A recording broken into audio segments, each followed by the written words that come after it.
I'm with my boys today on the Nikolai Capone podcast. We got Risey K, the Raisin Man. You already know RaisinManArmy.com. Check it out. If you haven't already, do so right now. Click it right now. Like type it on search bar right now.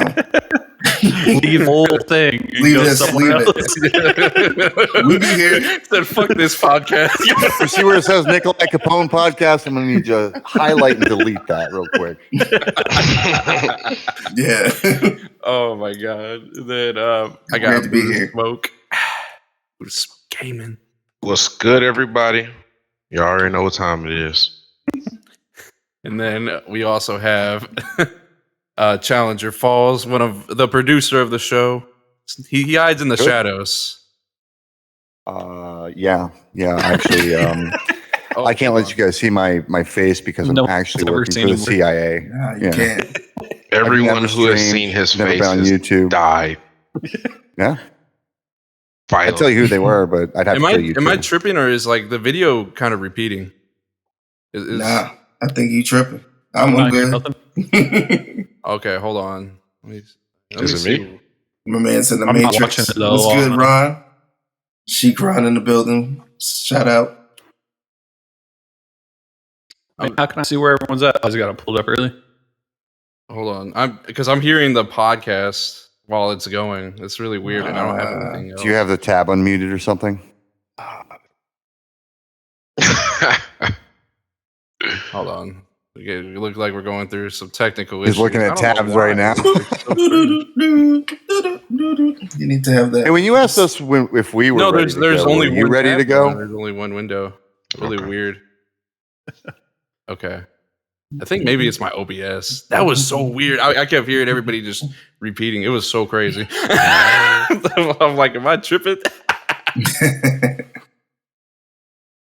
Okay, so it looks like my OBS is messing up. It looks like it's just kind of repeating for some Doing reason. you dirty. Perfect timing. Let me see what exactly is going on. Do apologize. Little technical things do happen, guys. Nah, we cool out here, man. You guys will be okay. I'm here for you. Yeah. Ricey, can you send me the link to this that you have for it? Yeah, you'll be fine, guys. Come on. Oh, yeah. I got you. Not the link to get people on here. Okay. Well, Yeah, the link to your website. I'm gonna just distract Wait, you. what link now? Now I'm actually confused. But anyway, For people to view it. Oh, for people to view it. Yeah, I don't even have that. No. Let me look for that. starting it up. My What do you mean, apologies, Mark? gentlemen. Let's But I check what we did got want to here. know, like, how. Oh, I'm sorry. I got the tab muted. Oh my god. He just said that. Shout out to our producer, y'all. Ahead of the game. Yeah, I know. Ahead of the curve. Next level. Yo, he It was said, still going off you of throw him under the OBS. bus. You It throw your was producer crazy. under the bus. He's like, shout out to my producer, and then everything wrong ensues. He just said it. It's not It's like, he just said it. Swear Like, word. yo, the Get tab. him Look, dirty. if I was in control of his technical devices, this would not have happened. But when you leave Nick to his own devices, You're right. Yeah, I don't know. We just going through some things today. It's like okay, that. guys. It's okay. growing Challenger pains. with the sharing gun. I beat. But yeah, I think I introduced Challenger. Yeah, we did that. Yeah, as part of it. But yeah, yeah. So we're just we're going through these little growing pains. These things happen.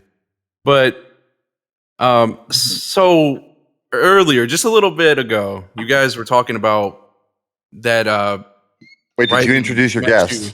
I did. Nah, Didn't not introduced. I? Oh my god. So I'm leaving now. I've had enough. Oh, yeah. Oh my 100%. 100%. 100%. Like, this is the We are kind of all stuff that ends up in private I'm chat. Tieran. Not Yeah, usually on this I'm show. My name's Tieran. That's how you pronounce it. That's right. Tieran, what's good, man? I'm a producer, Jeez. club up, rap engineer. Really? That's all there is to know. Yeah. So Oh, yo, I mix, he does I do all it all. my own beats, Yeah, mix it witness. all, I do everything. Oh. Record it all. Yes, he does it all.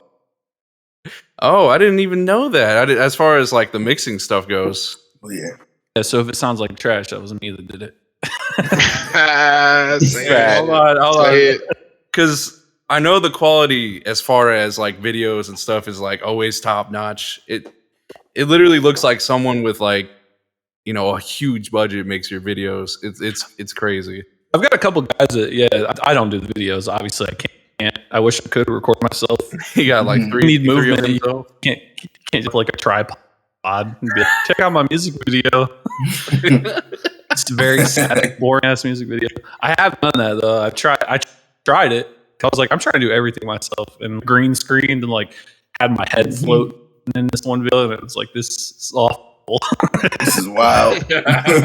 Embrace the tackiness. People love that shit. Especially now, that's Yeah. like a thing. that is It really is, dude. Yeah. Tacky videos are in now. Yeah, just get a green screen, bro. And Like just, how many give? Even like not even like purpose tacky though. Like sometimes just the more amateur it looks, I think like when I run advertisements, I swear my videos that I'm just recording of me recording in front of my mic, like the song, do better than like mine do $1,000 music videos.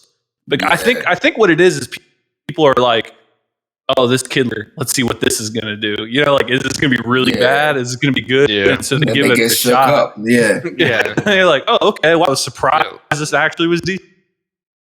yeah. Hell yeah.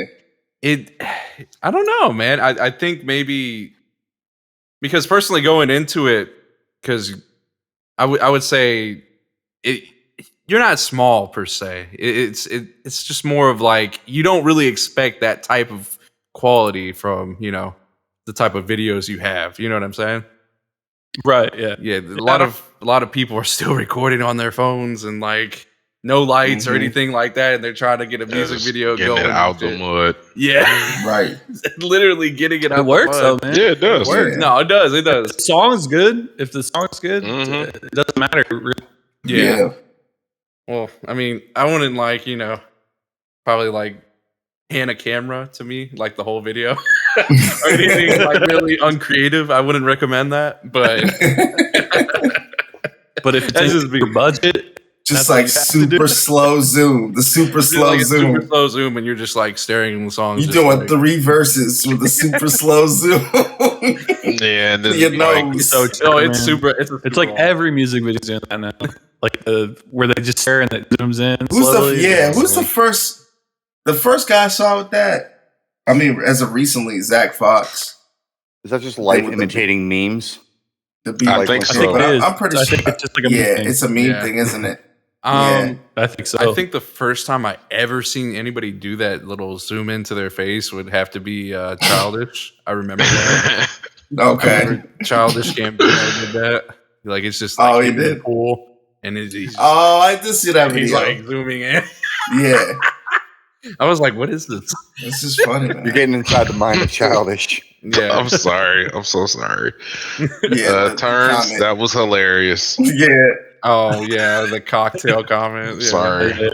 I know this don't relate to anything, but it says cocktails above. I kind of wish the live icon and the timer that we have was just blocking out tails. Like right up Oh, the yeah. head. That was so funny. just edit that for next time. I'll make magic happen. We got to, man. oh, I'm weak. All right, now how long have you been doing music? Me, I've been doing it. Goddamn. I started trying when I was like 16, so that would be 14 years. Yeah, Let me ask, when you say trying, Well, my next question. this is great. Yeah, so I freestyled a lot just out of boredom and whatever. And then I figured out one day I was bored at like in my house. I have Fruity Loops. I was trying to make beats, but I couldn't do it. Like it was trash. And but I found like You it's like that? online, so like I would download them and I'd freestyle over them. And then I found out one day you could just like your garage band, like the fucking yeah, the video game Yeah. Guitar Hero, those microphones, you can plug those into your computer and record with them. And I was like, oh shit. Like, because I wasn't about to go buy a mic, but I was like, this works. Facts. So I started Yeah. rapping on a garage band and it was awful, but it was just giving me like a that's that hope. taste of what. Yeah, Tieran, the GameStop man. rapper. Yeah, exactly. Sir. Sponsored Let me by- tell you, bro.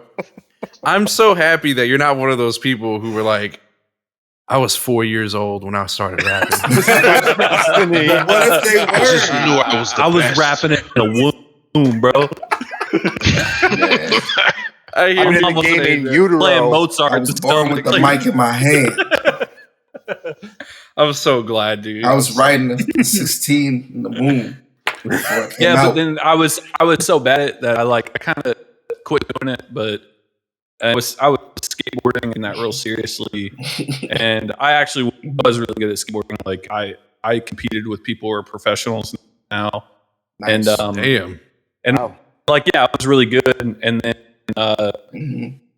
I kind of felt a little like I hurt myself. Shit happened at the skate park that made me feel like it wasn't really anymore. So I just kind of like fell out of love with it. Everything was being like, yeah, this skateboarding shit isn't doing like it's showing you the love back that you've been showing. It kind of felt like, Yeah. and That seemed and to I be just like wasn't that. getting that. I wasn't getting that good feeling anymore of like landing a trick. It was just kind of like a job. It felt like, and Mhm. then when that shit happened, the skate park like put me into like a real bad depression, and I was writing about it and then Mhm. did some more.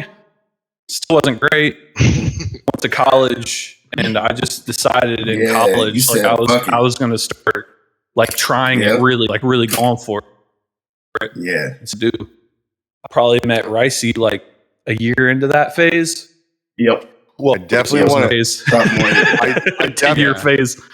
definitely Bruh. want to talk the Ricey years because that's going to be hella interesting. Yeah, Bruh, I'm interested to hear listen, that. when too. I say this man came up, I tell you what, this man put in work. I'm super proud of Tieran, first and foremost, because Super proud of you. Likewise, thank you. Like we were just very Tearing passionate. Both of us were very passionate about this music shit. Like he was really passionate about rapping, and I was passionate about production.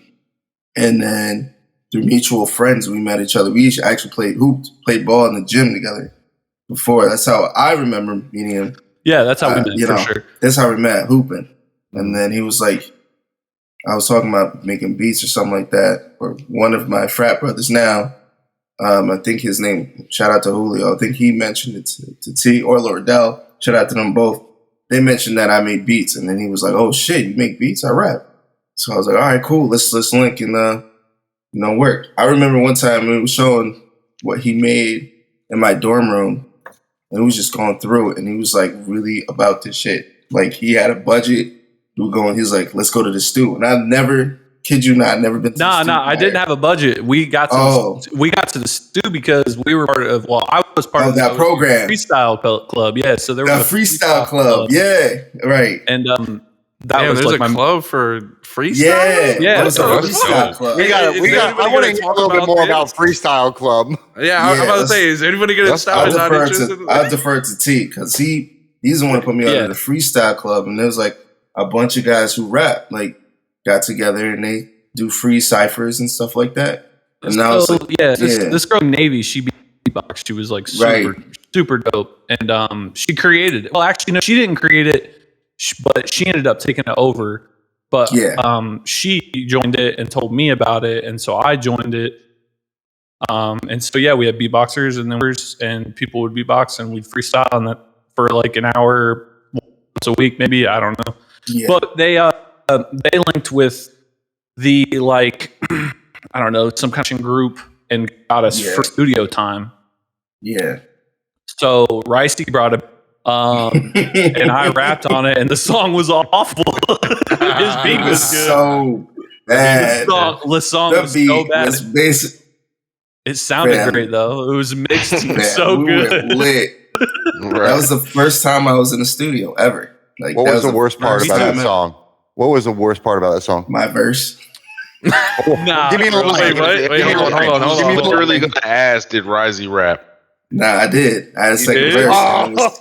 That's so awesome. It was about being international. I remember the song was called International, and we were talking about like, oh, man, what was it? I think you mainly rapped about women, like international women. Okay, girls from fucking bars. So stupid, straight ludicrous. I tell you.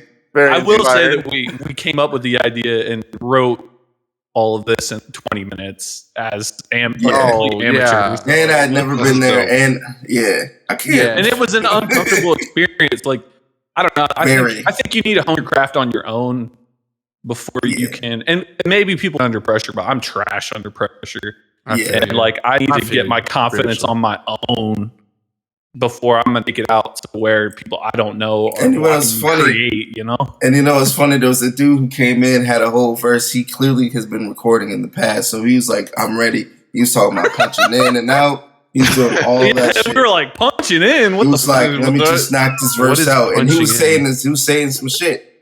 And we had to go right after that. Actually good too. Yeah, everyone there was jealous how good his song was. His song was dope. Yeah, we're so insecure and still learning, and this guy comes in and we're like, "Damn, like why can't I do that?" You know, he was like, "Nah, engineer, push that back, push this back." I was like, "Hey, yo, what the Didn't know none of that stuff. I didn't understand that at all. That was like in 2010, 2011. Like I just started making beats. Risey, we have somebody who asked if you could say the whole verse. Yeah, look, don't the voice of William Shatner, please. I don't even remember it, but I'm gonna have to. I know, bro. Wouldn't it be amazing if I could find? I have it in my archive. I gotta look for it. It's in Patreon exclusive. Patreon exclusive. That's the one right there. That's exclusive. I will say, man, though, like keeping record of that shit is so great because when you look back even 2 years or 3 years, 5, 10 years, it's like, whoa, like I've came so far, and that is the best feeling, seeing this of your labor, and that's the best way to do it because no numbers can really tell you that. We were green, we were green back then, but we had that passion. We were like really invested in our craft and really wanted to learn. Like I remember we'll probably talk about it a little bit, but we had linked up. This was maybe a few years later, but Tieran really learned how to like do this music shit, like to make beats. He took the time to learn that, took the time to engineer. He was teaching me how to do some mix techniques that I didn't even know. And I learned a lot through him and vice versa. Yeah. Like he's about that. I remember, we might talk more about it, but we have a project that we co-produced called Immaculate Conception. And that's a dope name. I think I was super slept on too. I think that's really good stuff. It's still out there too. We made that in 2 days. We made that in 2 days, no sleep. Yeah, ever just thought about just doing a quick remaster and like just putting it out? Shoot, no, it was out on Bandcamp, I think, right? Yeah, if you it's on my page. I'll link it. But it's just beats though. It was just us straight production. Yeah, I say you guys just do a quick remaster on it and just be like, hey, this is. We might have to get back and link and do another EP just to show the progress. Because I tell you, I'm telling you, he's nice. Do really good right now. It's like I don't know why, and I think because we're on a lot of advertisements, and it seems to me that instrumental music does so much better because there's no language. There's no so it's international. No you can market that to people who speak Spanish and they'll still get it. You know what I mean? Like there's no cultural. There's no 4K. And there's so no like cultural barrier here. So you can get a lot more fans, and I don't know. That's so dope. Yeah, U.S. market is so expensive to advertise too. So it's like it is important to be able to get those audiences outside of the U.S. because of that. You need to be international. Yes. Oh yeah. We need that. We need that, bro. We need to hear that Rising verse, bro. We need to hear international Rising. Oh which my God. type of international woman is your favorite Rising? Listen, that verse was so bad. That was my first. Yeah, I was so nervous that session. I was shaking, bro. I think we were all just played off too, like nah. Cool. And we're cool. I was shaking. Can we just also admire Risey's shirt and how fire that actually is? Oh, yes. Yeah, that shirt is actually super fire. Yeah. Let's do a little online shopping. I'm saying. Things. I wanted to ask. Still wait. Yo, my man's still waiting on this verse. Yo, yeah, no, I just need that. He put question. I wanted to ask Tieran, before you did the college years and you met Rising and all that, when you were still in the skate park and you said you were falling into depression, you were kind of wanting to get back into the music thing. What were you listening to then? Like what was in your ear that made you want to get back into it? Oh my God. I'm so glad you asked this question because the album specifically I listened to so many times that I think is every younger kid needs to listen to. It was Gangstar's Moment of Truth. Wow. And the that's song Moment of Truth was the specific song that was like, that just touched me because he talks about like, he talks about suicide in the song and just like, it's just very uplifting. And also the beats are so grindy. You know, DJ Premier, bro, like Premier is a god. Fire. So, and that was mostly what I was listening to at that time. Yeah. Random aside with that. It's funny you mentioned DJ Premier, but I wasn't really at the time when I was making beats and I was with him. I wasn't really making boom bap like that, like pure boom bap, like Premier, Ninth Wonder. I didn't really know really how to do that. The swing, bro. Modern people don't. Modern kids don't get swing. He taught me it was the swing. He taught me it was the swing, and he taught me that you could get creative with the sample. You could drop it. You could do things like that. So I remember that. He gave me that advice. You gave me a shout out, not like, man, maybe like 3 years ago that you said you'll never forget. I told you if you chop the drums and the hi-hat, the kicks and the snares and the hi-hats at the end, like a quarter of the bar, it's like a perfect way to drop it. Yes. And for a verse, like for the end of a verse, and then that transitions into the next. I still do that to this day, and it has not failed me. It was funny because when I told him that, I was like, "You don't know this?" Like I felt like it was so obvious. You were like, "This is so obvious," but it's like he really be listening. He's like, he pays attention. He studies this game. I was, man, and I was so green. I had no idea, and I was like, "Oh shit." And but at that time, we're making better beats. That's why I surprised because I'm like, "Bro, you're doing better than I am. How do you not?" Yeah, know it's like, how do you not know this shit? Right? That was a funny dynamic, bro. It's like he knows so much. He knows so much, and I learned so much from him. And even though I've been making beats longer than he has, but he's just a sponge. Like he just knew, like a nerd, man. Yeah, he's about this shit for real. I know, you can tell. Study. I don't about this shit. I can't even enjoy music anymore. Like because I'm just studying it so hard. Like I'm criticizing. Like what? Like I can't watch music videos for the same reason. Yeah. But yo, T, what was your point? What was the point where you're like, yeah, I'm really nice at this shit? Like you really realize like when I was confident, or when I was like, I'm going. You've been confident, but when you like, what was a moment where you realized, yeah, people fuck with me, and I'm nice with this, like this rap? I still don't feel that way. To this day, to this day, yo, I'm never satisfied, and I think that's really that's how you grow. That is honestly how you grow. Don't be comfortable and never be satisfied. That's the skate park kid in him. 100%. My man says, "Hey, that's the fucking skate park kid." Are you still perfectionist? Like, are you still on that? Yeah. Okay. You seen this man's music videos? It's like I'm watching a movie every time. I remember he did I remember when we were making the tape, he did a mix. We were sampling. We ended up putting it on there. He sampled Gran Turismo. Gran Turismo has really good music, by the way. Producers. Oh yeah, they have to. So he was sampling that, and there was a specific loop that he was trying to make, and it wasn't hitting, but it was like whatever he made was fire. But he was looking for a specific loop chop, and I was like, "Yo, fam, this is fire as is." But he's like, "No, I need this loop." And maybe it was like a time difference, sometimes a sample's in 3/4 time and you're like, okay, but our beats in 4/4, like 3/4 time beats are trash. You can try as hard as you want. But he's really like detail oriented and like really, that's how I remember a few times we worked. And that gets in the way though sometimes. Sometimes you just need to feel something, like it's not seeing something or getting something perfect, like just realize what are you feeling right now, like you need that feeling to drive you. Definitely.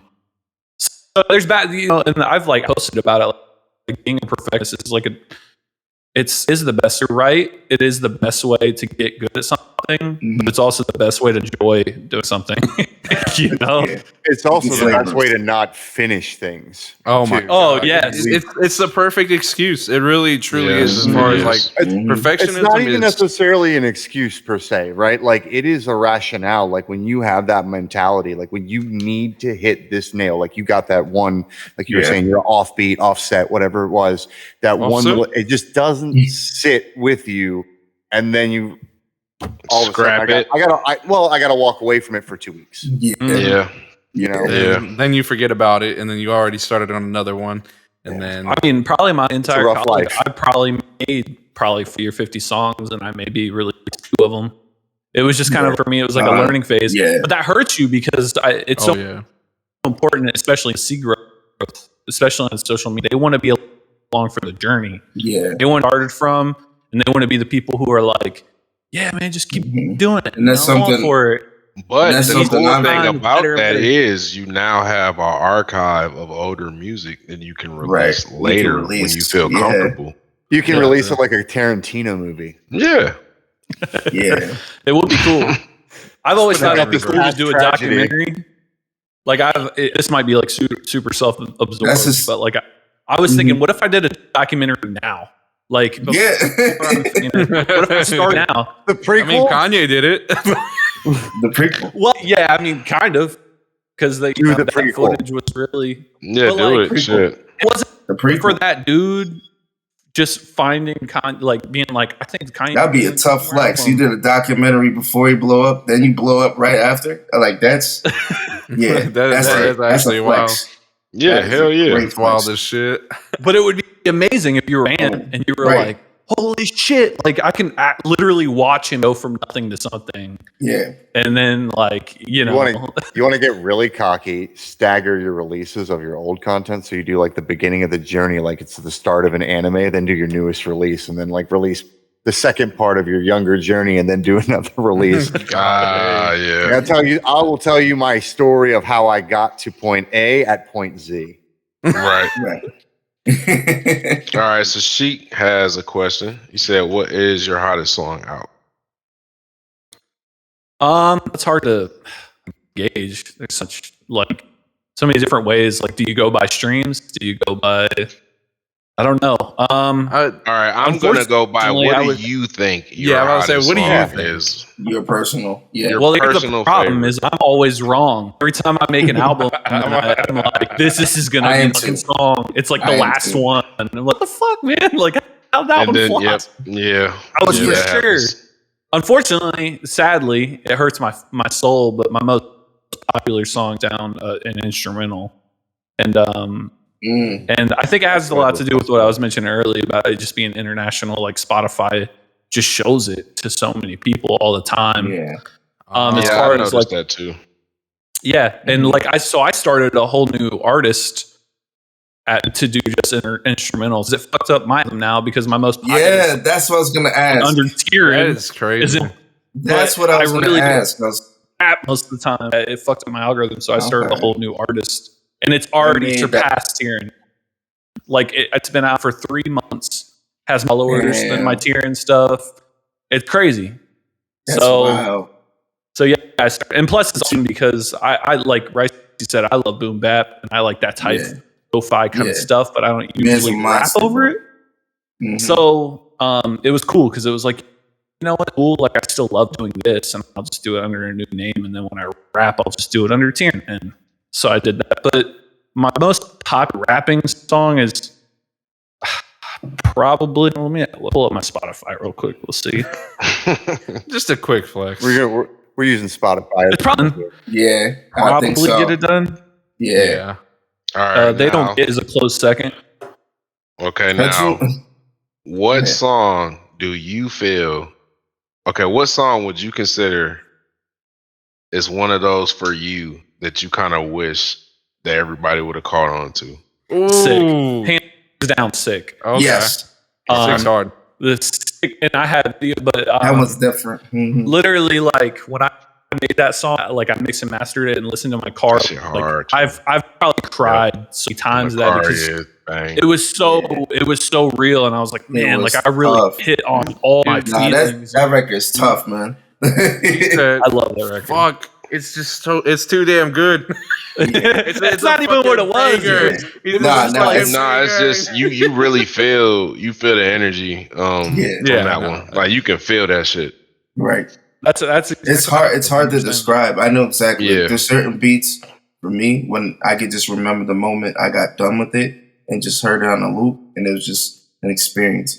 Like you can't really describe it. It's just a feeling of such pride. And like, it's an out of body. Dead ass is right. Like, you really not there. Like you somewhere. You're in La La Land. You had to be there. Yeah, right. It's really those. But I don't think the song would have ever been made if someone would have been there at the same time. You know, like right. Oh no, not like literally, like just like you had to be there in order to see what I'm talking about. You know? I wonder how much of that is translated with like big rappers, like because they're going into a studio with a bunch of guys. Like how much emotion's lost because of there's people there. Yeah, you know, like they can't really be raw. They can't like put real emotion into that, you know? Because the label gets upset about it. They want, sunshine, rainbows, unicorns, and lollipops for everybody. Yeah. There was a good question that was asked by Turns. He said, "What's your favorite region for rap? Florida, Cali, Chicago, Texas?" I don't know why he put that sick emoji near Texas. What the hell? Have you been to Texas? We love Texas. I live in Texas. I know. Hey man, I grew up. You're blinded by music. It. All right, we're gonna leave Texas alone.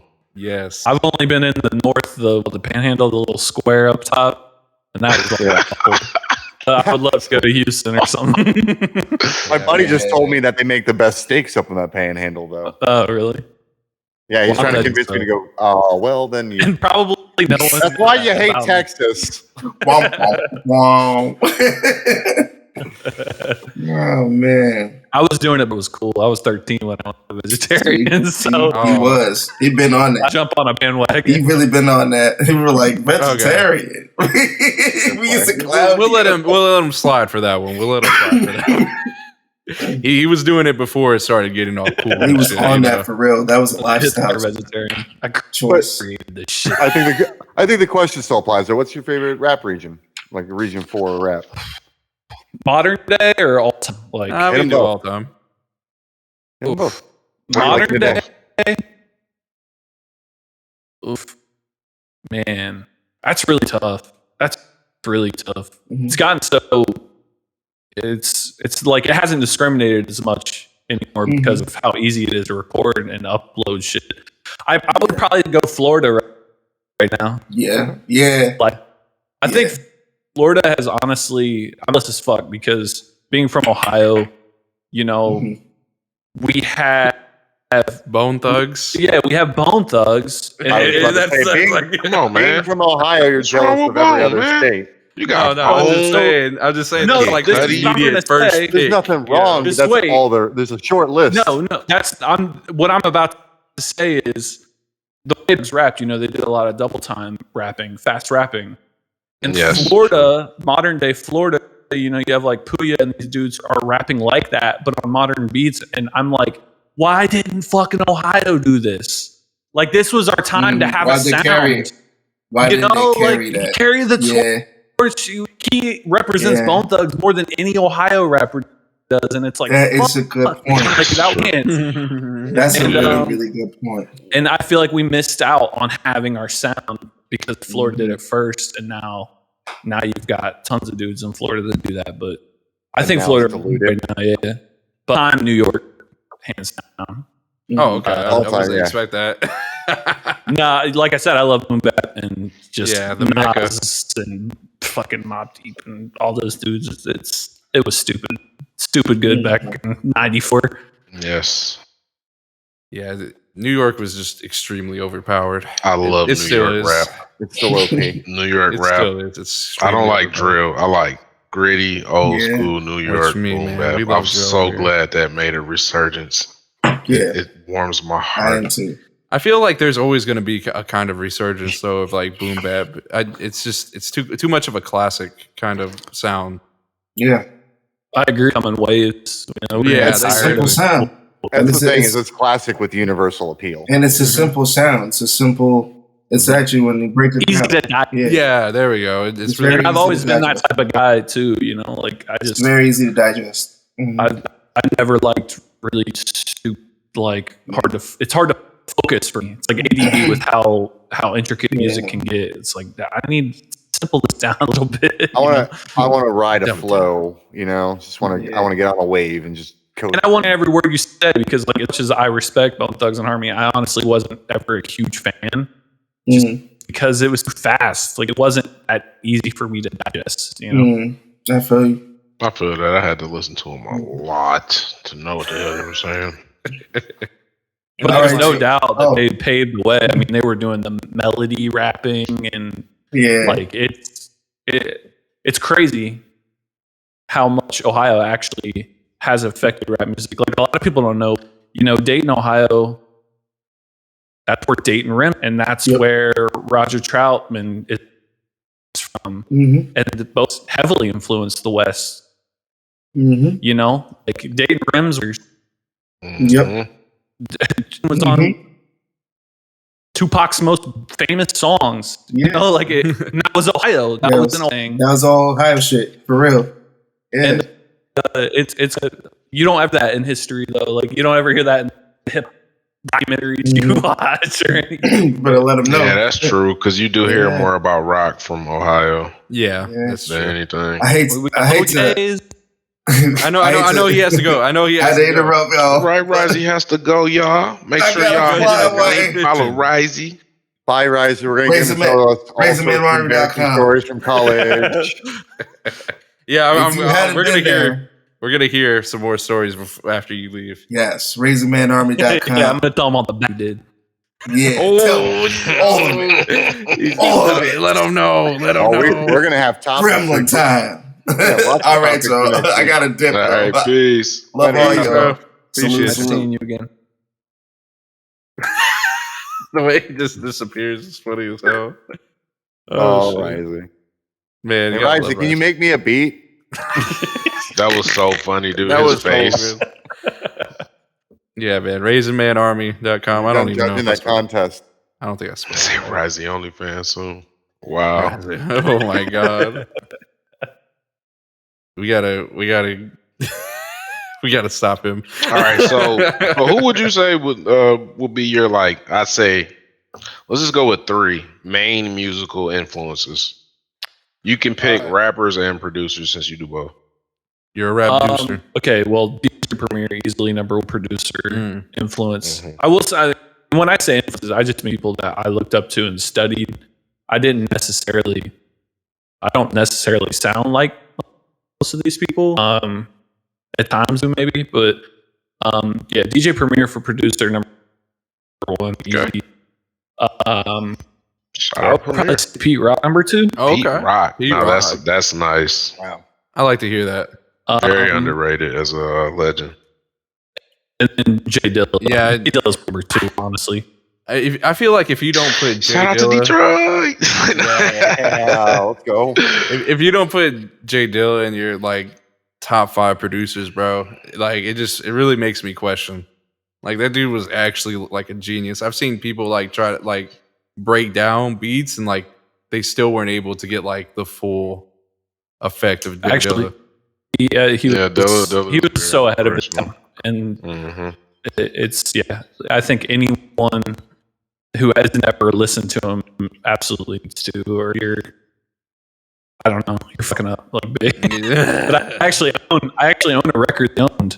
Oh wow! His mom, Al Dukes, they found a storage unit of record his exit, and so she did a charity. Spend $2, she'll just grab a random record out of it and send it to you, and it came with a certificate and everything. I got it off. It's crazy. It was dope.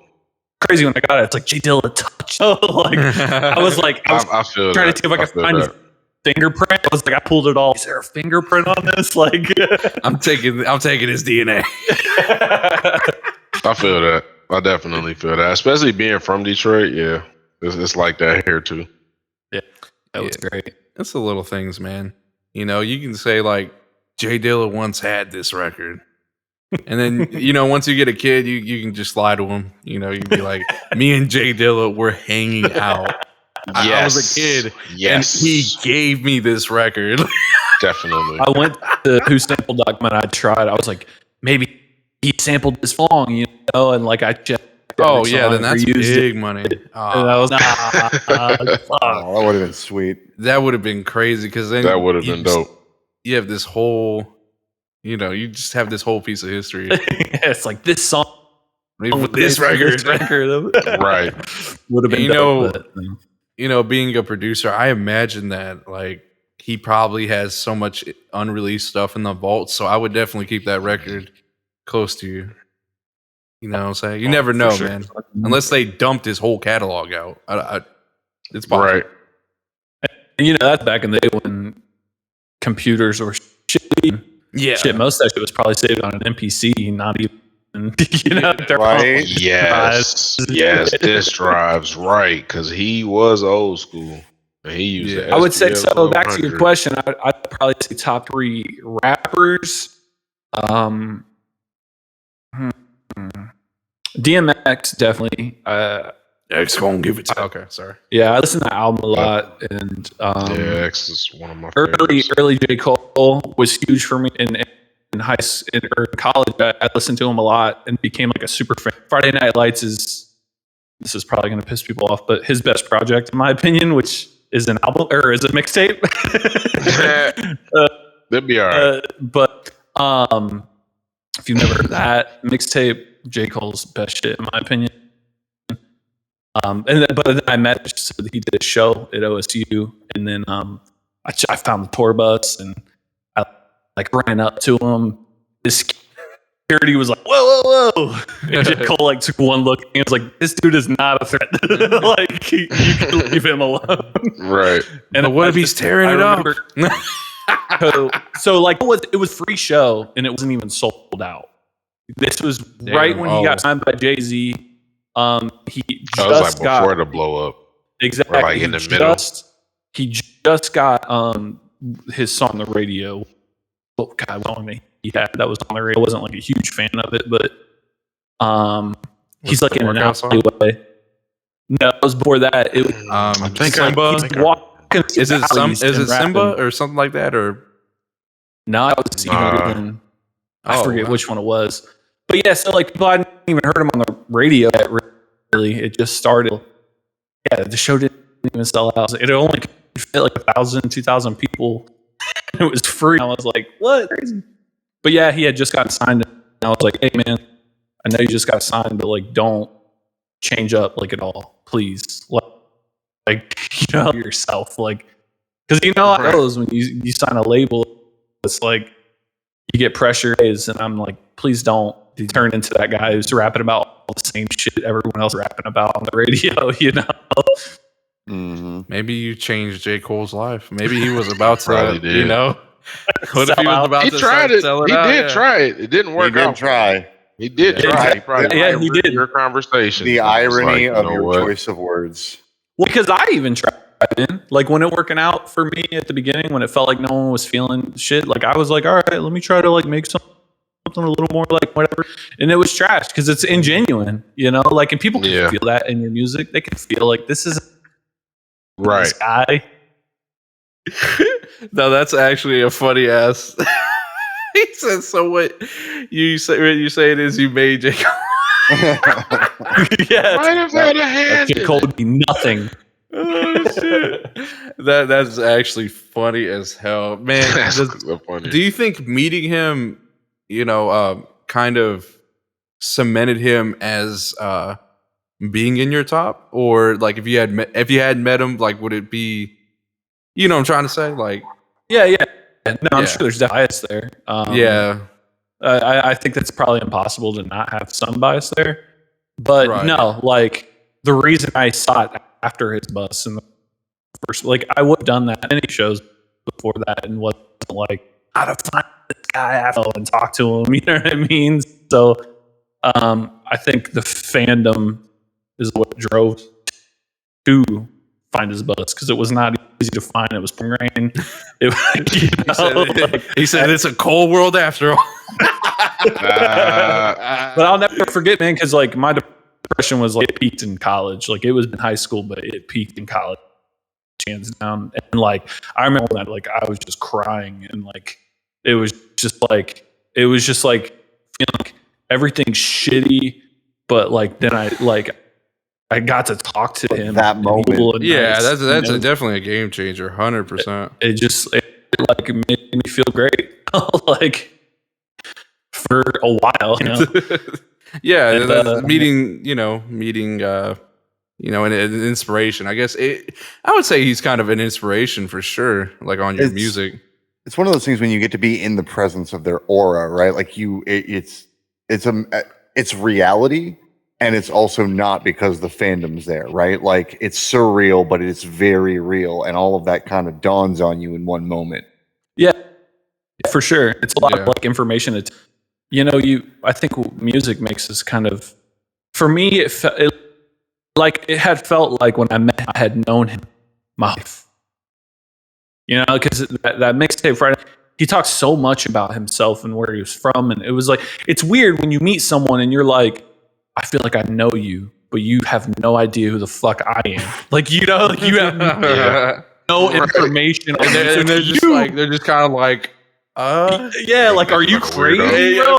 But it's like, it's not. It's like, it's your music made me feel so close to you, and now I'm acting close to you, but you don't know anything about me. So it's like, but you will. That's so that's actually a really good point. What happens when that happens to you? When that Ooh. Oh, it's gonna be super uncomfortable, but you have to understand that. I think it's super important for the artist to understand that you've done this. You know what I mean? Like, you created this. You've been there before. So a fan comes up to you after a show in the rain and wants to meet you. What do you say to him?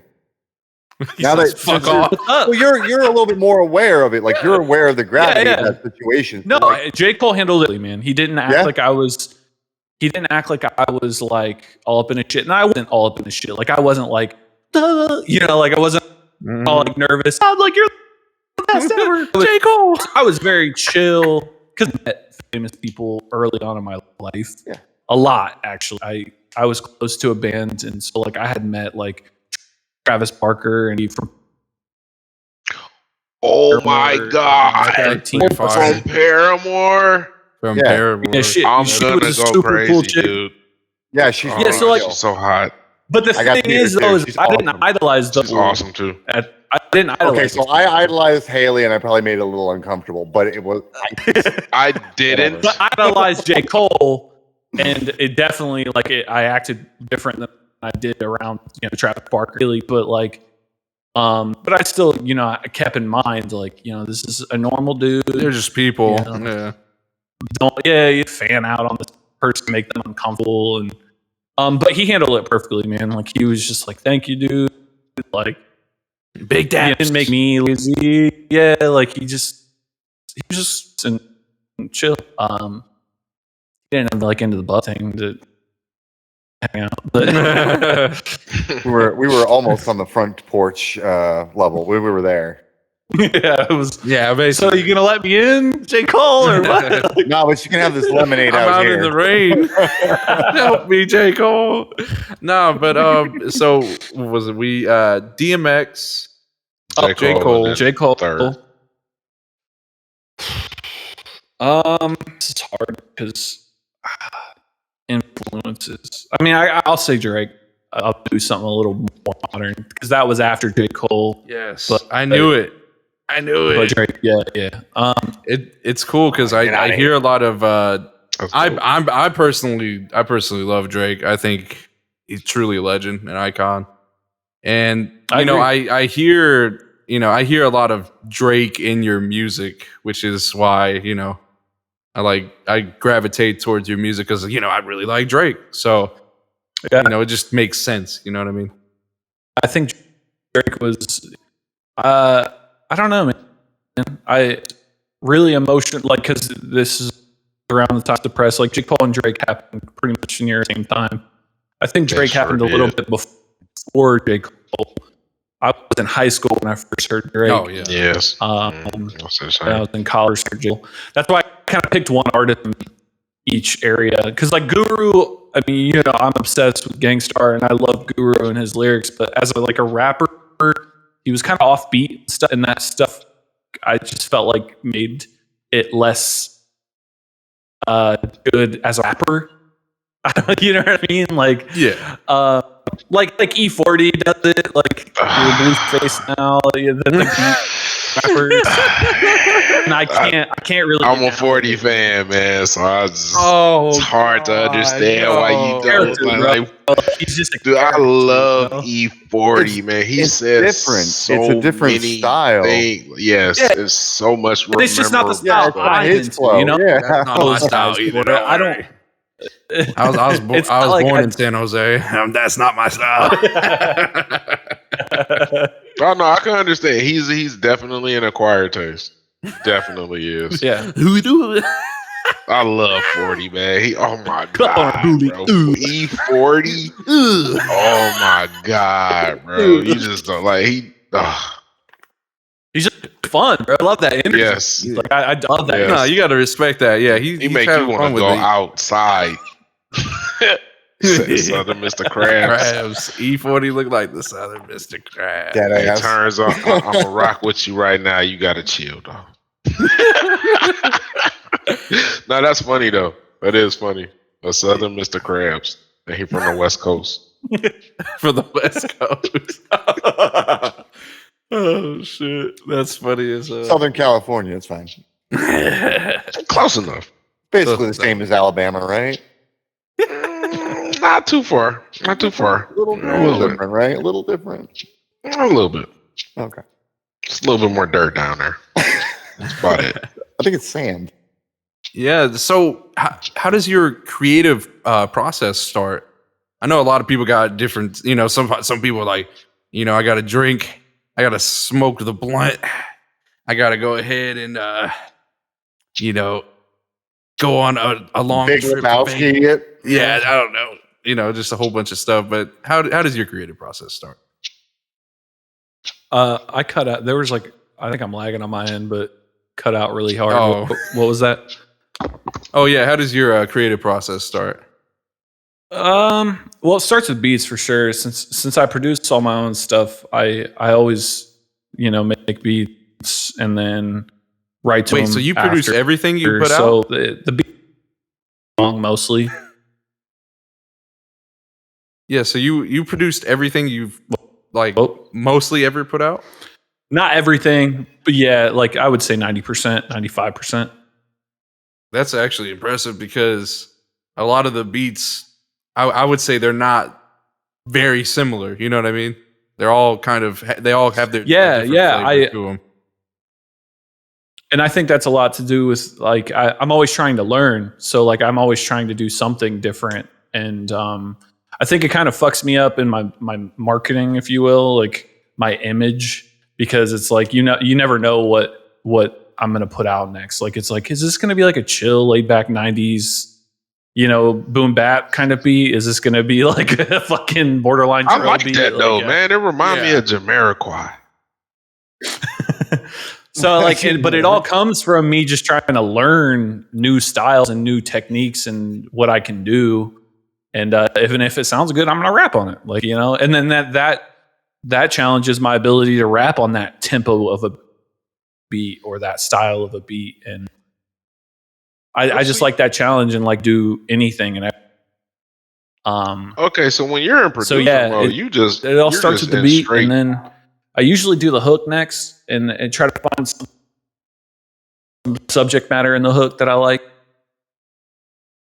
Okay, so when you're in producer mode, you're just in straight producer mode. You don't even think about like, oh yeah, I could probably. You don't even think about lyrics or anything, or like no bars come to your head when you're making beats or nothing. Yeah, there might be a little lag in between. You might have to say your question one more time, Buddha. You hear us? Can you hear me?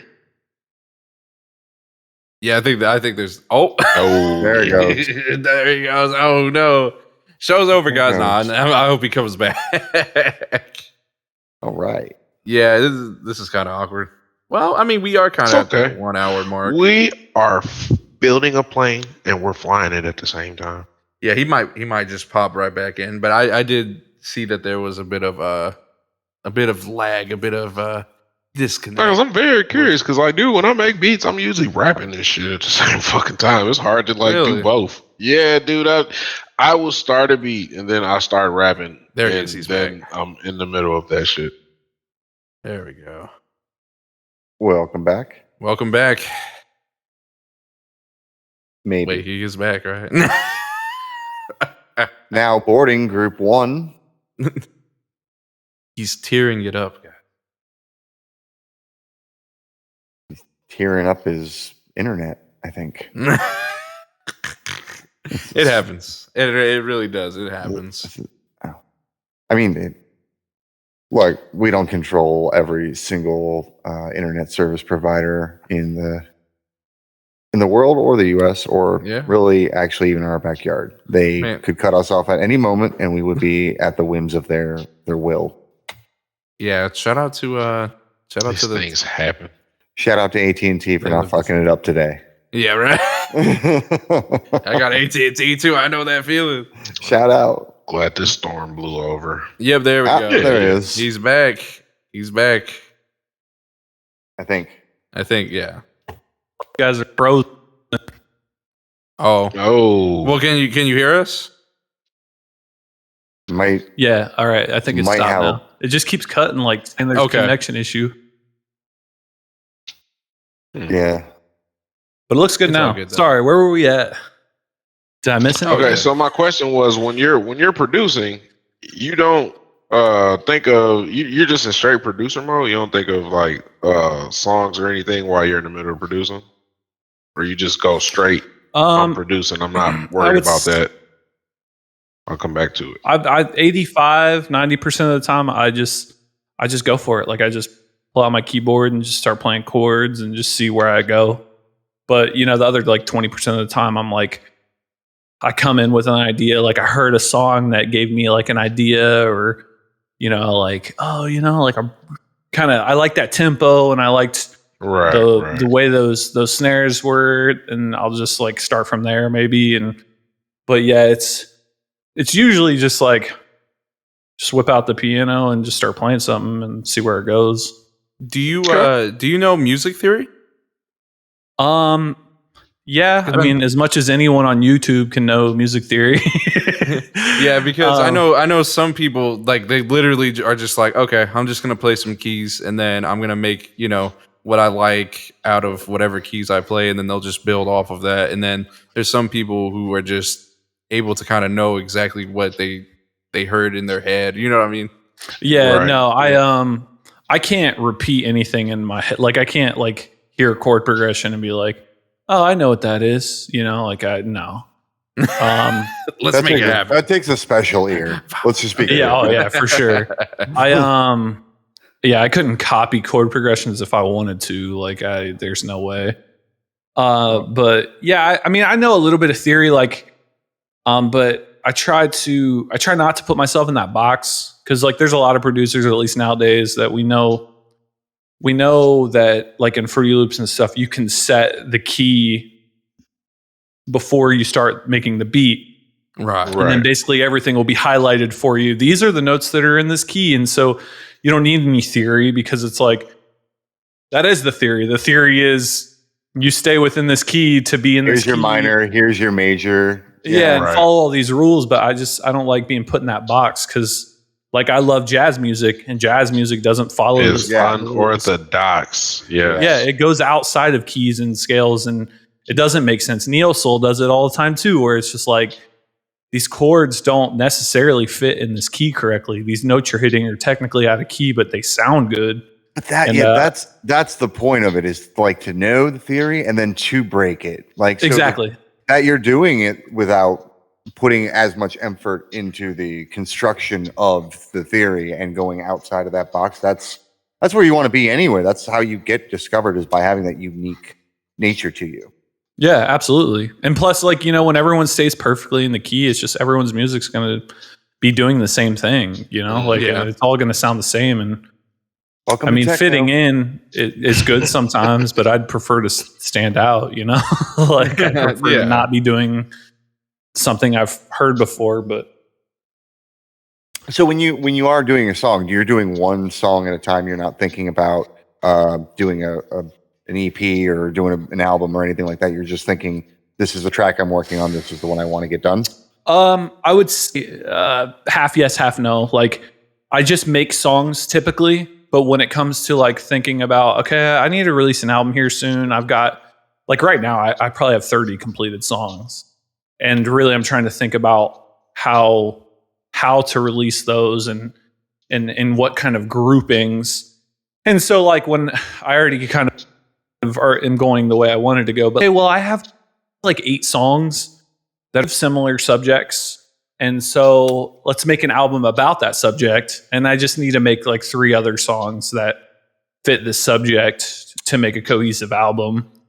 And okay, like a so then I do have 3 songs where I'm like purposely trying to go in this direction, and I bet you I'd be willing to bet most artists do it that way, and they just won't say it because that doesn't make for a good article. You know, like, no, this, you know, like To Pimp a Butterfly, I don't think the album's as cohesive as people think it is. No, it's not. I don't think any Kendrick album is as cohesive as people say it is in articles. And I'm not hating. I love those albums. But like, I think people, once they get someone in an artist, like you're not a rapper, you're an artist. Once they put you in that box, it's like everything he does is intentional. It's so thought out. And it's like, I don't think it's that thought out. Yeah. like, what was it like? I remember the Damn album coming out, and people were like, if you reverse it, then the album is from start to finish. And I think he was just like, you know what? Fuck it. That's what it is now. And then he just released the album again. He's like, you guys were right the whole time. You know, buy my T-shirt about how right you were. My friend, Darwin, he's like a huge Jay-Z fan, and he bought Jay-Z's book. It came out, I don't know, like 9 years ago. And it was about like the making of all his songs. And he was like, bro, I've been reading this book, and like, I swear to God, half of it's bullshit. Like like because he's breaking down each lyric, and like, here's what, like, this is like the double entendre or whatever. And he's like, bullshit, bro. He makes triple entendres. What are you talking about, bro? That's what you should do, is like when you put your video out, get all the fans to speculate on what they think it is, and then do like basically your version of mean tweets, which it'll just be dumb comments. Man, that actually would be fire. That would be, because he's right. A lot of fans look for anything. They do.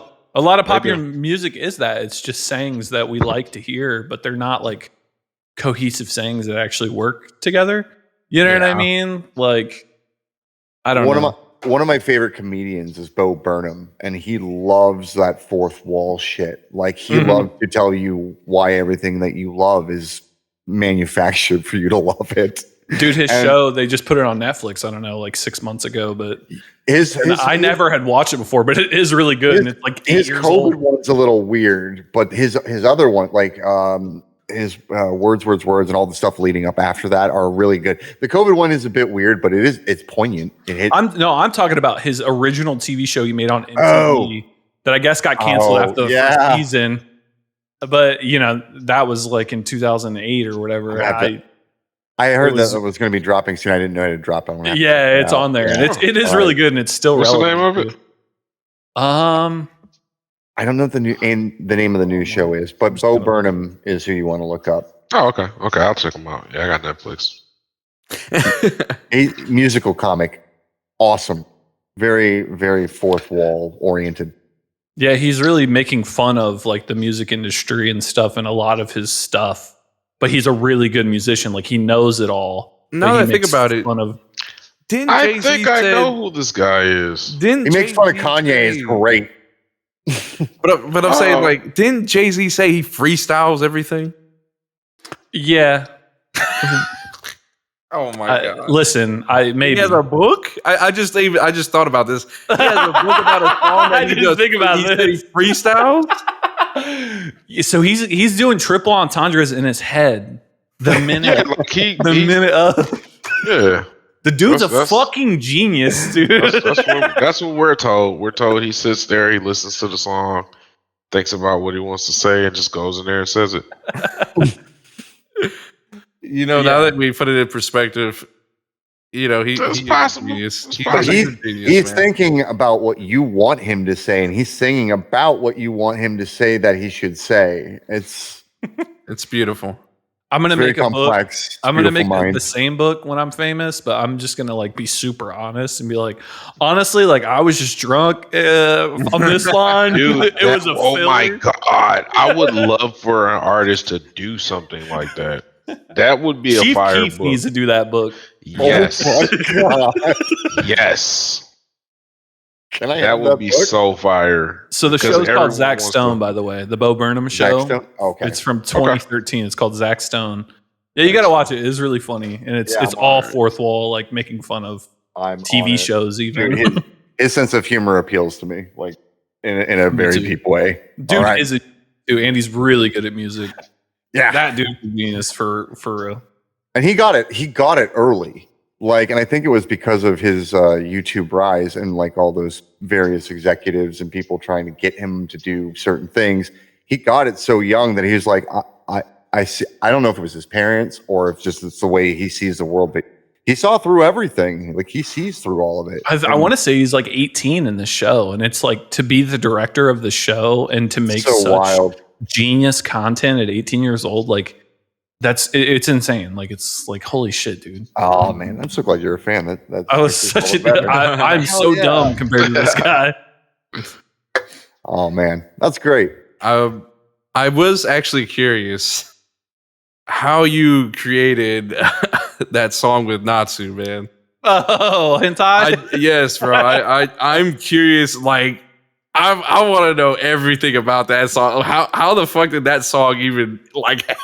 I almost didn't want to release it because like I don't want to be a parody rapper, but at the same time, like I said earlier, it felt like it though.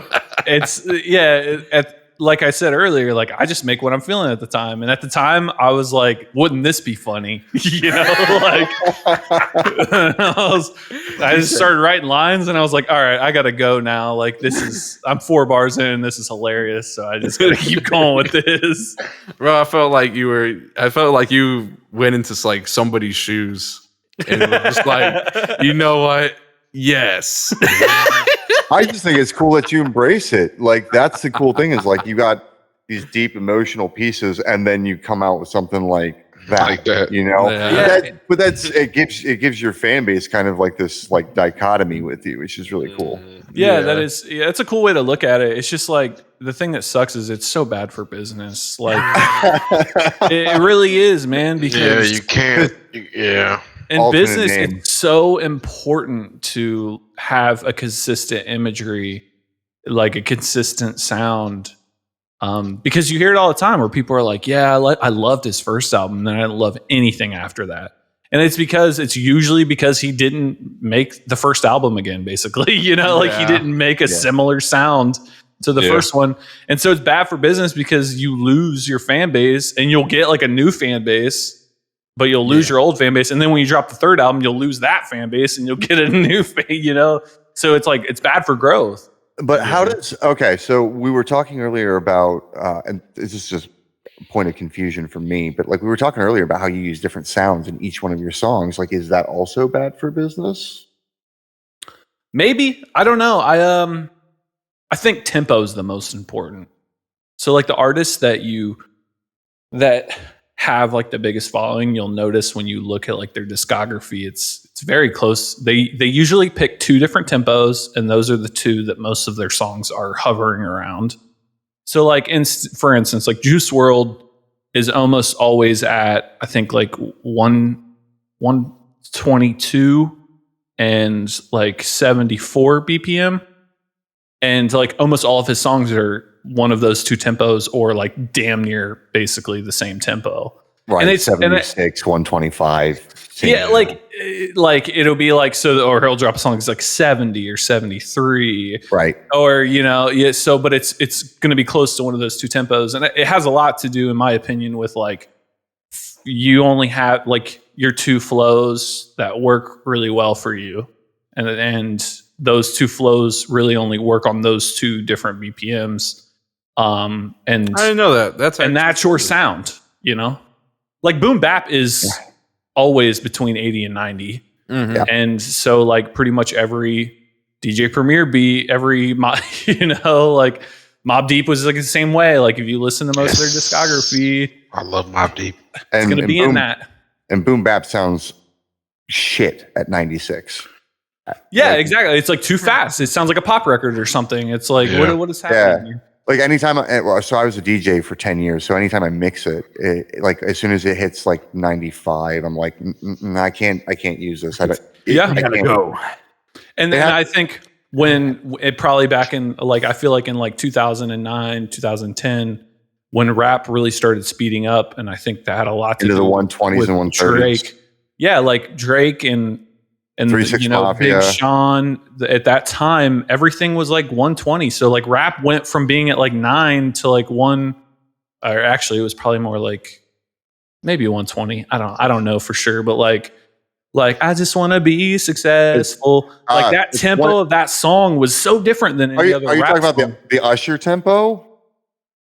I don't know. I don't remember the beats per minute, but it's in like the 128, 132 range. Okay. It's so like best I ever had was kind of in that scene. The best I ever had, but it was just it was just like this tempo where I think old heads couldn't do it. Like you saw it in that time when that got popular. You saw a lot of people like Nas trying to rap in this new beats per minute area and not doing it very well because it just wasn't what they did. Yeah, it wasn't their sound. Makes sense to me. And then it was just kind of like, so that you get all these new artists that are like, oh yeah, like because they grew up on it now because they're younger, and it's like this is how I understand rap. But like, I want to hear like Lil Baby on a boom bap beat. I'm curious to see what he could do with that. Like, or is he too stuck? Is he too stuck in this modern tempo? Like, I'd be curious to know. I think he can. No, Lil Baby can rap, but like, can he rap at that tempo, or is his flow going to be fucked? Like, he's not going to work or something. I kind of think so because that what was it, that Kurt Franklin song? I didn't expect that. Yeah, I think Travis Scott on his on not this one, that maybe it was Astro World. Yeah, I think it was Astro World, but Coffee was at like a boom bap tempo. It was at like 94, and that was like the only song on the record that was at that. And it was my favorite song on the record, probably because of that. Like that, yeah. But it was like cool for me because it was like, okay, Travis Scott can like rap on this tempo. It was cool to just see like kind of nice flex, see that come back. Yeah. So that is, now that you put it into perspective like that, that is pretty interesting to think about. I'm definitely gonna pay attention. I'm about to say, mix. When I go into a mix the next time, I'm going to pay attention to what its default beat is, and I'm going to look for that artist a couple more times and see if this theory holds up. I'm very curious. You'll very see. cool. It's usually two different tempos. They'll be like I know. The popular tempos, at least from what I've seen in hip hop, you've got your 75-ish, like 75, 80. Typically at 140 because they're doing typically at hi-hat rolls, but yes. And then those fast tempos that you're talking about usually roll right around 120 and right around 132. Those are like the two different. And I know who, like, when you're talking that range, I'm like, yep, because those are the ones that are popular in weddings. Right. Yeah. But I think the big reason why Jack Harlow is kind of standing out right now is because he's rapping at like the 122. Like his beats per minute are different than the most beats per minute. He's kind of in between the 90 and the 140s that we're typically seeing, and I think that makes him stand out a lot. Yeah, his range is really good too. He's good, he's good in a lot of different places. So and that's why Jack Harlow is in between Lil Baby and like boom bap rappers. Like he's not rapping as fast as Lil Baby does, but he's not rapping as slow as, you know what I mean? Like boom bap 90s kind of rapper. So it's like a new kind of area. I feel like it's getting popular. It's not like he's the first one to do it or anything. Yeah. It's just, he's This is just his the one that time. we're He's hearing now. Yeah, Yeah. that's one we're hearing now. This is a very original conversation because I've never heard anybody talk about this. I told you I'm a fucking nerd when it comes to this music shit, man. But it's I'm cool. Really about it. I've been listening from the background, and they don't typically get into like the deep production elements. Even with Risey here, there's like the deep production, like the math, the theory. Like that's not something that normally happens. And the one time I'm on the show, I'm like, yeah, I get to nerd with somebody.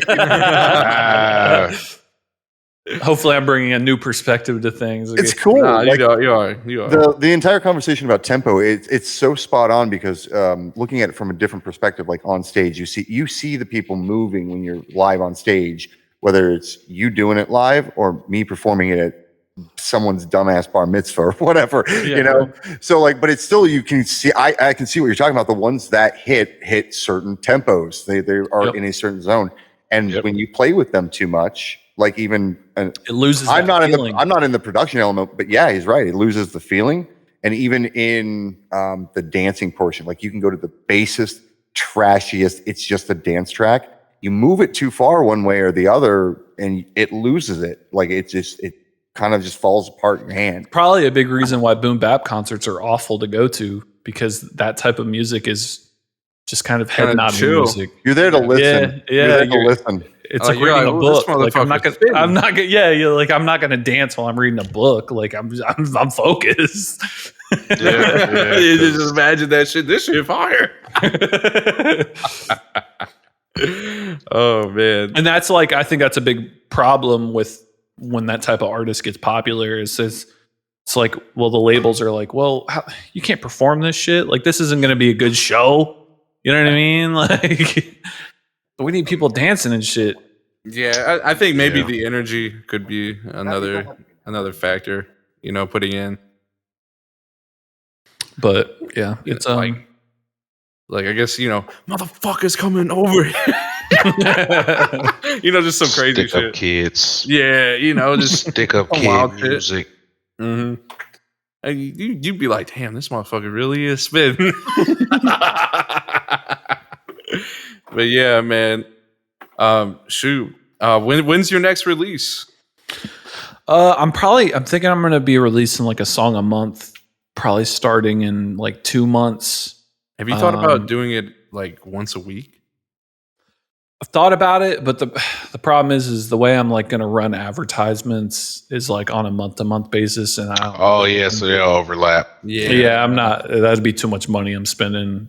Yeah, especially if you're doing promo and stuff like that. Yeah, and it's so important on like, especially on Spotify, to promote for a month. Just the way their algorithm works, if you promote it like for a full month, you're way more likely to like get on like Discover Weekly and a playlist. Yeah, like a editorial or a playlist or something when they see that traffic is like consistently coming in all the time. But oh damn, we got to get him in this play. Rap Caviar. You know what? That actually, that does make a lot of sense. So like, if you do drop a song a month and then you promote it, that does give you time. That gives that song time to breathe too. Yeah, that too. You don't want to you don't want to give them too much to digest. Flood everything. Yeah. I just remember I remember Russ talking about that. He was like, I dropped a song a week, and but like with Russ, it was a different time back then when he was doing that.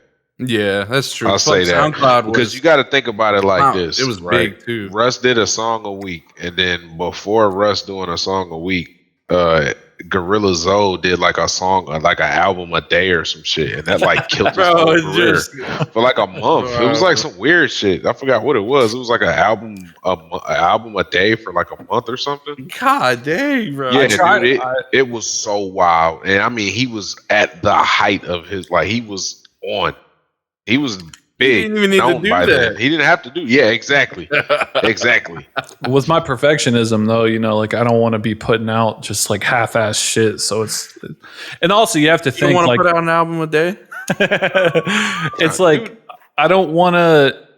I already make all these beats. I mix all these beats. I record all these vocals. I write all these fucking lyrics. I mix it all, and I work a full-time 40 an hour a week job. Like, oh damn, like for me to put out good content, like I can't be doing it once a week, like, nah, or I'd be putting out at a high level trash. Yeah, exactly, and that's what I was gonna get at because it was hit or miss.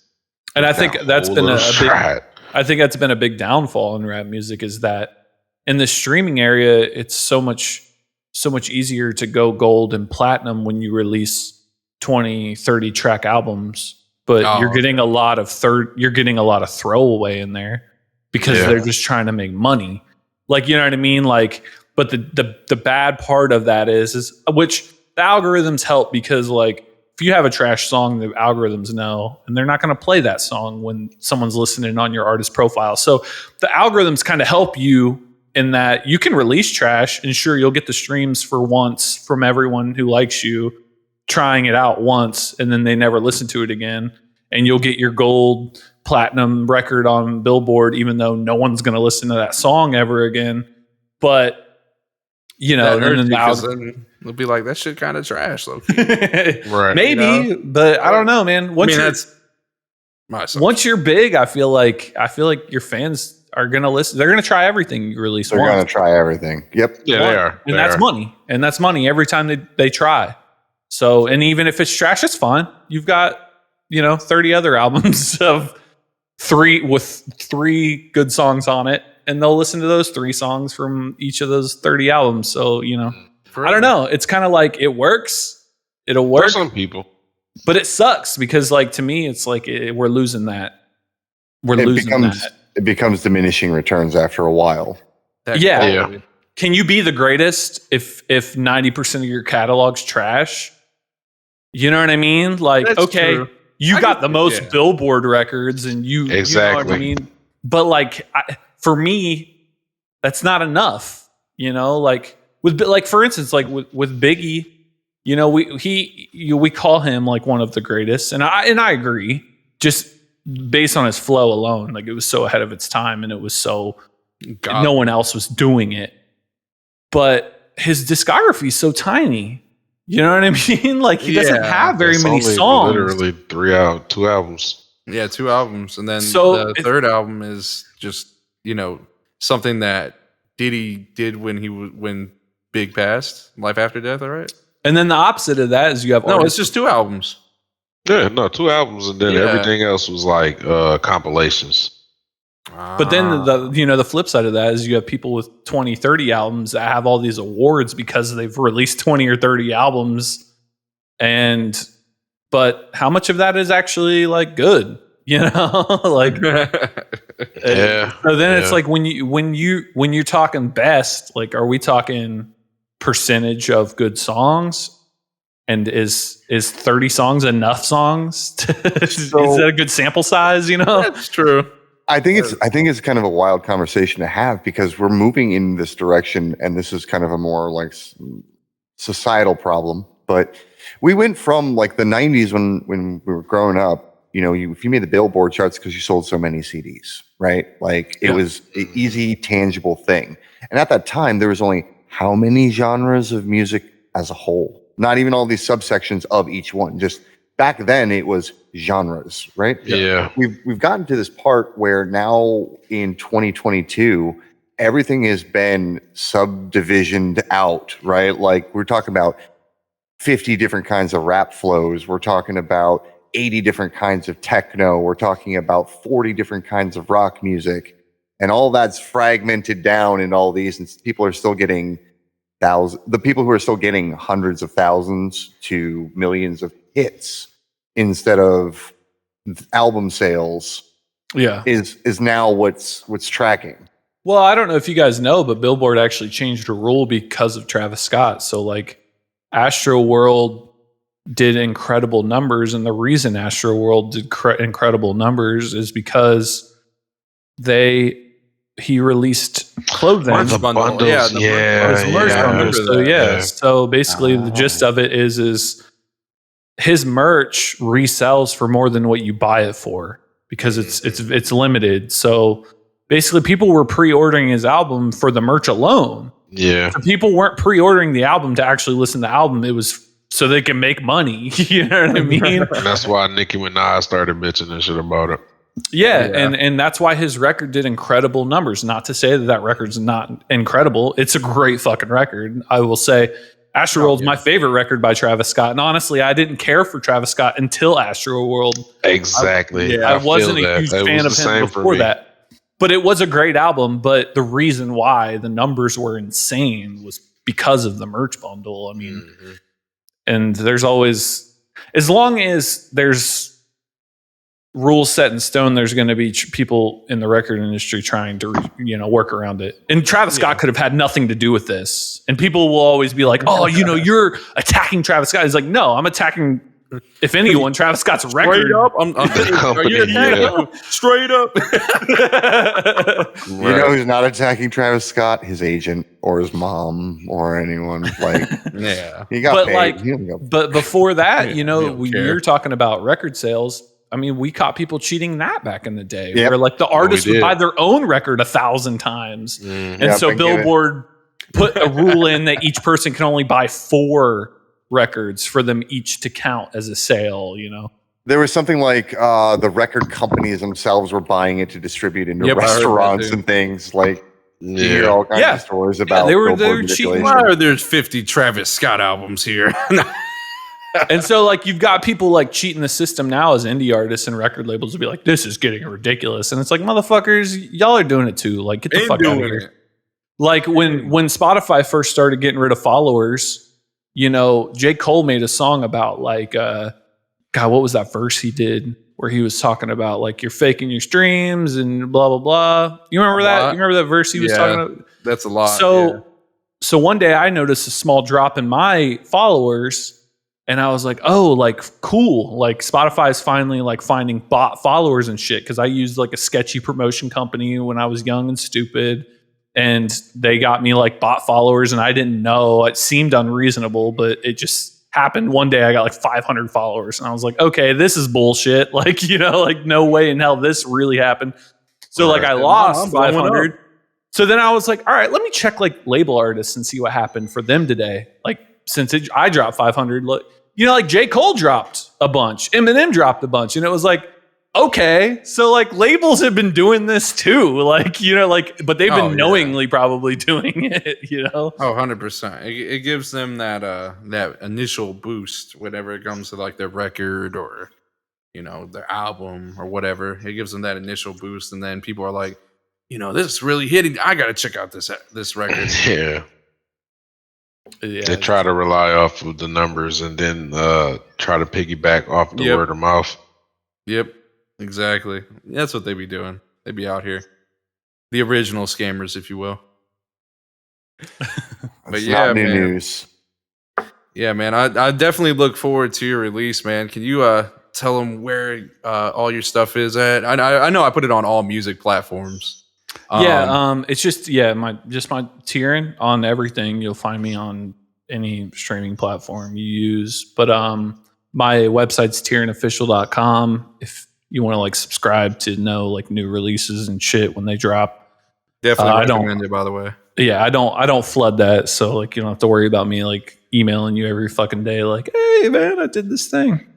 But yeah, I'll give you like some ahead of I don't. No one's heard this shit before, but my next album is going to be called Ope, and I'm from Ohio, and the whole Ope thing has gotten really memey and stuff, and I thought that was kind of a good way to tell my story and like who I kind of am, because that is me.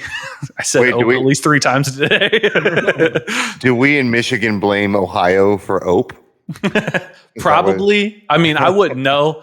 It's funny because like Illinois is considered the Midwest, but I just can't imagine Chicagoans being like, "Oh, sorry, excuse me." They are though. They are though. Okay. Yeah.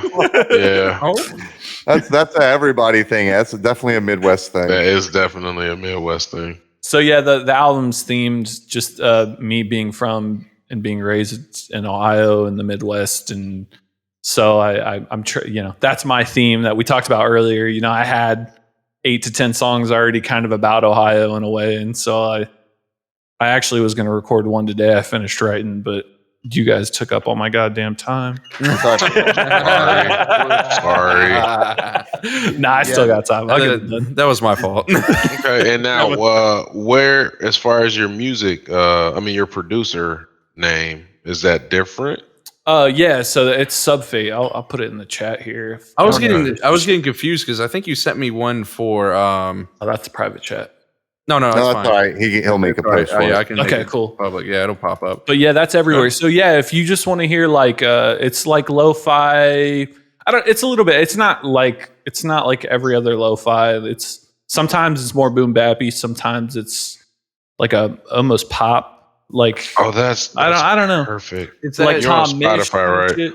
Yeah, I'm on everything. That's cool because I stream said, and I'm ready to have shit like that to listen. Yeah, do that. And if you get flagged or whatever, just let me know, and I can make sure your channel's doesn't get in trouble for using my music. Okay. But yeah, it's really chill beats for the most part. Sometimes I switch it up and do something else. But yeah, if you like instrumental hip hop chill stuff, that shit is there. So I So is will a most sleep- definitely be listening to that on my stream. Yeah, me too. Yeah, Sleep is my last album. I just released that like a month ago. that's the album. Okay, I was confused because I was like, I sleep. yeah, you were like, I got this new project out, and I see Asleep, and I thought that was the name that you were talking about, but it's Subfate. Okay, Okay, yeah. So there we go. So my middle name's Fate, and I was just like a play on words. You like, just got the coolest fucking names. Yeah, dude. like sub bass. I love sub bass is my favorite. So like my fate Bars. is sub bass. Yeah. Shout out to your folks. When I write my book, I'll mention how clever I am. They all do. Oh my goodness. I'm buying this book.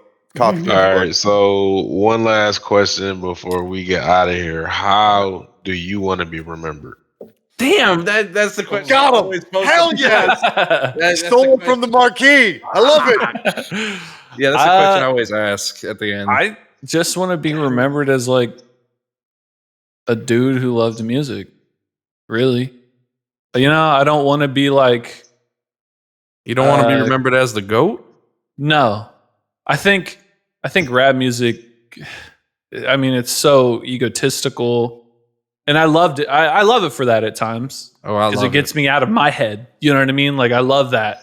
I wish I was that confident. Yeah, very braggadocious. But I love that. But and being the best and whatever. And I'm always trying to be the best, but I'm not like trying to like convince everyone I'm the best. Like I don't yeah, I don't know. That's it. Like I just respect, really. I just like he was a cool dude who loved music. And that's all it was. I wasn't trying to. And he was fire. Oh, yeah. You gotta add that in. If I just so happen to be fire, that's cool. But like, That's honestly one of the best answers that we've gotten from everyone we've asked that. I just want to be able to like, because you're so humble with it. Affect people. I want to. Right. That's like art is subjective. People will always hate someone's art. It doesn't matter who you are. You could be fucking Picasso, and someone's going to be like, I don't like it. And that doesn't mean that you're not good. It doesn't mean you're not good.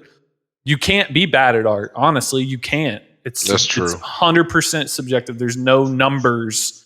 Streaming numbers does not mean you're not good. We know 1 million artists with 100 streams that are better than 1 million artists with 1 million streams. Like yes, that's true. Remember, Psy has 1 billion views. Come on, man. Gangnam Style was fire. It is fire, but it's 4 billion. That's a B. It was fire, and man. Opa Gundam Style. I think the only way you can man. judge art fire. is the percentage of people that it affects in some way, whether it be like it makes you want to cry or it makes you happy. Gundam Style. That song is. That song makes me cry. Feel happy. That song makes me cry of happiness. As long as Tears of joy. if I can make people feel some way like related to them, like, man, that helped me. That's the best fucking feeling for me. And so, that's it. If that's only 10 people, 20 people, great. Like, That's a awesome. dope answer, bro. I really love that answer. Yeah, I love you, that Buddha. response there. I was waiting for him to be like, okay, We got hold Buddha in on. his feelings right now. Not because, dude, you know how it is, man. Like, as Yeah, far as people like are- being an artist and shit like that, like you got one or two ways you can answer that, and he answered it the way that no one else does. I think it's probably because I'm bullied in my advertisements so much. They've humbled me in the chat. When you're a nerdy ass looking white dude doing rap music, everyone just assumes they know everything His favorite about rapper is Eminem. You should have met Hank exactly. Trill last week. What's that? Oh yeah, we had What'd you Hank say? Trill on here. You should have met Trill. Hank Trill last week. Yeah. Nerdy looking white dude doing rap. But super fire and He's an amazing guy. a really humble guy. Yeah, really great dude. We're probably going to be more humble than most just because everyone's extremely mean. And we've been humbled. Maybe we came into this really confident. Right. You had two rough lives. The life of a white rapper. Good luck. And that skate park life ain't no joke either. Yeah, my broken ass teeth can attest to that. Jeez, I have a few crowns. I know. But yeah, man, that was awesome talking. Yeah, dude, appreciate you, my man. I Thank appreciate so you much. guys for having me. And also Buddha and Buddha Challenger, let them know where y'all are at. All right, y'all. Buddha Smoke Gaming. You can find me everywhere. Buddha Smoke Gaming. That's What it. games do you play, Buddha?